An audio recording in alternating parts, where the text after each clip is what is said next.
रमेश दिगंबरराव भंडारी, भारतीय जनता पार्टीचा अधिकृत उमेदवार, नरेंद्रनगर प्रभाग 35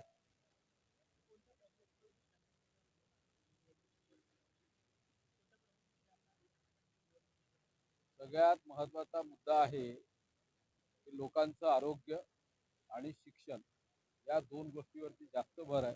कारण लोकांच्या मूलभूत सोयी सुविधा ज्या आहेत त्याकडे लक्ष देणार आहे.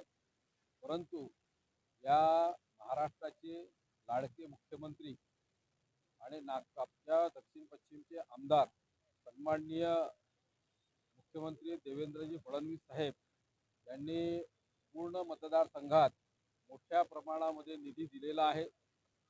थोड्याशाच काही समस्या उरलेल्या आहेत, जवळपास समस्या संपल्यात आहेत.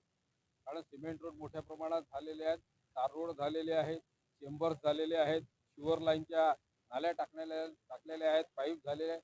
जवळपास मूलभूत सुविधा ज्या नागरिकांना आवश्यक असतात त्या जवळपास संपत आलेल्या आहेत. परंतु कारण हा नरेंद्रनगर भाग आणि चिचबोनचा पट्टा, नवीन मनीषनगर हा जो भाग आहे हा नवीन डेव्हलपमेंटचा भाग आहे. कारण या ठिकाणी मोठ्या प्रमाणात जनता बाहेरगावून या ठिकाणी आलेली आहे.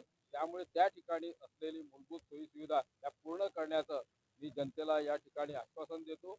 आणि राहिलेला जो काही भाग आहे पुनर्वसनामध्ये काही एक दोन वस्त्या अशा आहेत की ज्यांचं सेटलमेंट अजूनही झालेलं नाही. त्याच्यामध्ये राजाराम नगर असेल, चिखली नगर असेल, या ठिकाणी काही लोकांच्या प्लॉट जो शेती मालक असेल किंवा प्लॉट धारक असेल त्यांनी एक एक प्लॉट चार चार लोकांना विकलेला आहे. त्यामुळे त्या ठिकाणी निर्माण होणाऱ्या ज्या समस्या आहेत त्या पूर्ण करण्याचं आश्वासन या निमित्ताने मी देतो. धन्यवाद.